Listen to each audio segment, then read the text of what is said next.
Actualité économique africaine, reportage, c'est dans votre bulletin d'information Tout Éco. Mesdames et messieurs, c'est toujours un plaisir pour nous de vous avoir. Retrouvons-nous après le générique pour les informations. Le déficit de la balance commerciale du Cameroun s'est fortement aggravé au quatrième trimestre 2023, atteignant 531,7 milliards de francs CFA, comparé à 273,3 milliards de francs CFA à la même période de l'an passé. Cette détérioration représente une baisse de 94,5% selon les données de l'Institut national de la statistique. L'importante augmentation des importations, soit plus de 10,9%, a été le principal moteur de cette détérioration. Ces importations, qui ont totalisé 1466,2 milliards de francs CFA, ont été stimulées par une forte demande dans divers secteurs tels que les boissons, les machines, les produits chimiques, les meubles et autres industries manufacturières. Cela a eu un impact négatif sur la croissance économique, contribuant à une baisse de 2,4 points du PIB selon l'INS. En ce qui concerne les exportations, elles ont atteint 934,5 milliards de francs CFA, en baisse par rapport aux 951,8 milliards de francs CFA de l'année précédente. Cette diminution est attribuable à une contraction dans tous les secteurs d'exportation, y compris le bois, le pétrole brut et les produits agricoles transformés, à l'exception des autres biens manufacturés. Que faut-il faire? Quelles sont les solutions, les stratégies à mettre en place pour promouvoir l'intégration des peuples et relever le niveau de l'économie africaine?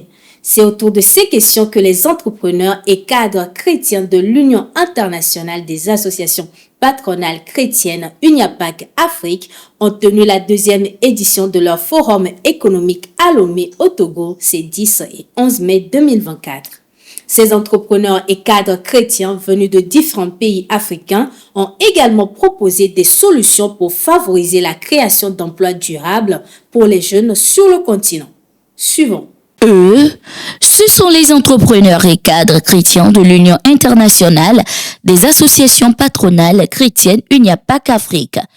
Ils réfléchissent ici et proposent à travers cette deuxième édition de leur forum économique des solutions aux défis de l'intégration et du terrorisme en Afrique.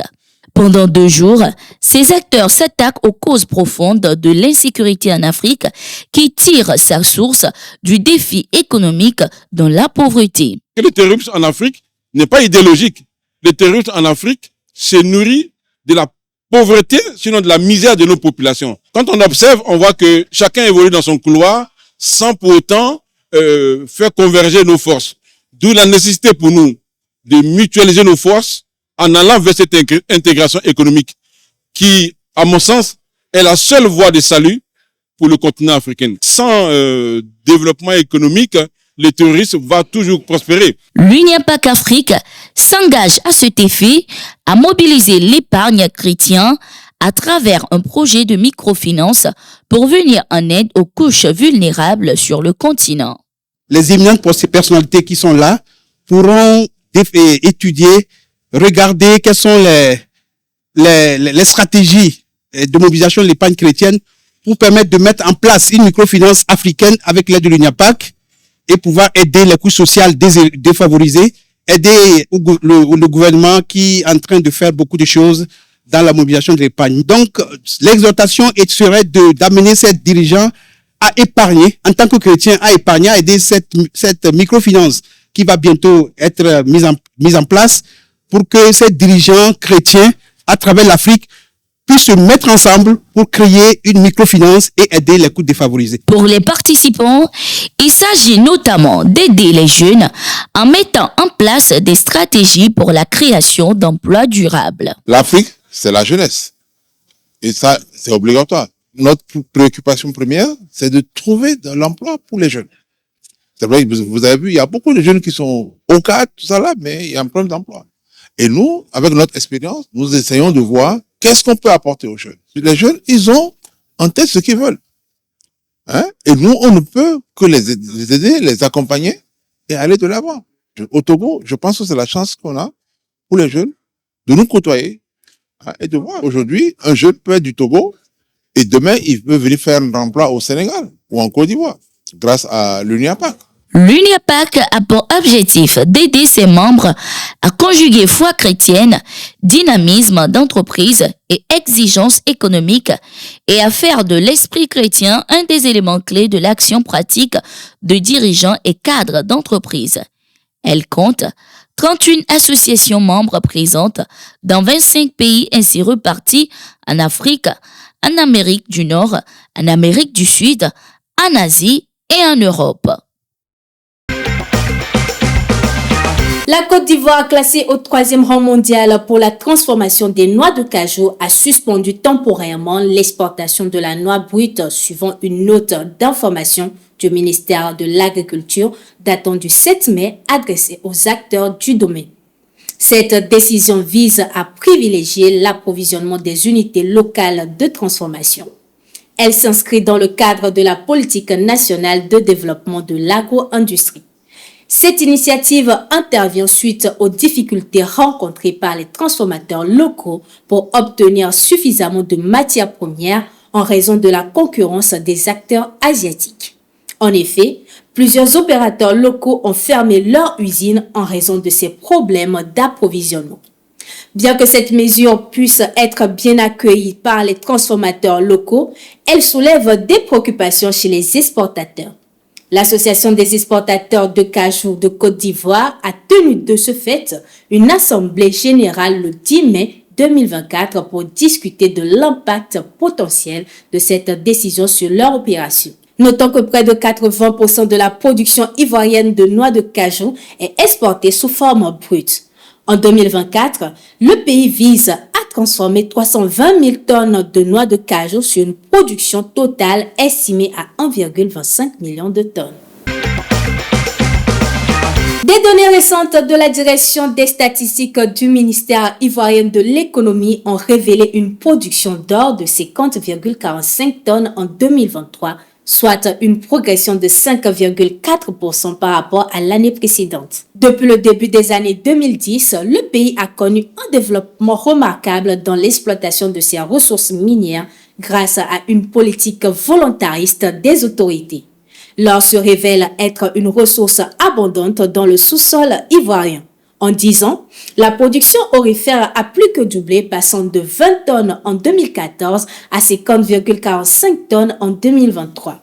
Cette croissance devrait se poursuivre avec l'opérationnalisation de nouvelles mines, notamment grâce à la mine de la Lobo à Daloa dans le centre-ouest, qui devrait ajouter 3 tonnes chaque année à la production nationale. De plus, une 15e mine industrielle devrait être inaugurée à Lafigué dans le département de Dabakala. Notons qu'au début du mois de mai, la Côte d'Ivoire a également annoncé la découverte de sa plus grande mine d'or de classe mondiale dénommée Projet Koné. Ce gisement, estimé à 5 millions d'onces, soit 155,5 tonnes d'or, avec une teneur moyenne de 0,72 grammes par tonne, devrait entrer en production en 2027, renforçant ainsi la position du pays en tant que joueur majeur sur la scène aurifère mondiale. Le Gabon maintient son statut de deuxième économie de la CEMAC après le Cameroun, affichant un rare excédent commercial 3 fois supérieur à ses importations en 2023. Malgré une baisse de 15% par rapport à l'année précédente, le pays a exporté pour 5 936,8 milliards de francs CFA de marchandises, contre seulement 1973,5 milliards de francs CFA d'importation, résultant en un excédent de 3 963,2 milliards de francs CFA. La chute des exportations est principalement due à la baisse des cours du pétrole qui représente la majorité des marchandises exportées par le Gabon.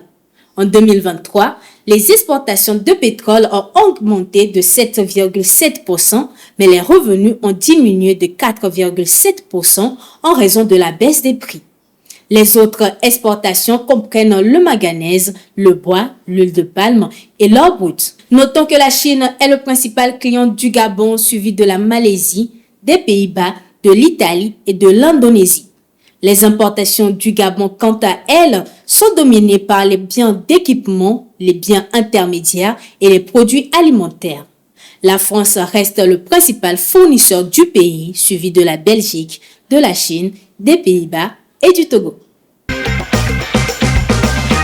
Selon un communiqué gouvernemental publié au soir du 9 mai dernier, le Zimbabwe a mis en place des amendes pour les entreprises qui ne respectent pas le taux de change officiel pour sa nouvelle monnaie, le Zimbabwe Gold. Toute entreprise utilisant un taux de change supérieur à 13,5 ZiG pour $1 américain sera soumise à une amende sévère de 200 000 ZiG, soit environ 14 815 $. Cette initiative vise à soutenir la stabilité du ZiG depuis son introduction le 8 avril dernier. Le gouvernement a également intensifié ses efforts contre les cambistes illégaux et a récemment décrété que le ZiG serait la seule monnaie officielle pour les transactions. Cependant, malgré ces mesures, certains commerces, notamment les supermarchés, appliquent une prime pour les paiements effectués en ZiG, tandis que les commerçants informels continuent de rejeter cette nouvelle monnaie. Rappelons que cette décision fait suite à l'abandon du ZiM-dollar le mois dernier qui avait perdu 70% de sa valeur depuis le début de l'année, marquant ainsi la 4e tentative du Zimbabwe pour établir une monnaie locale stable au cours de la dernière décennie. C'est la fin de cette édition. Merci de nous avoir suivis. Nous restons en continu sur le www.tourafrica.com.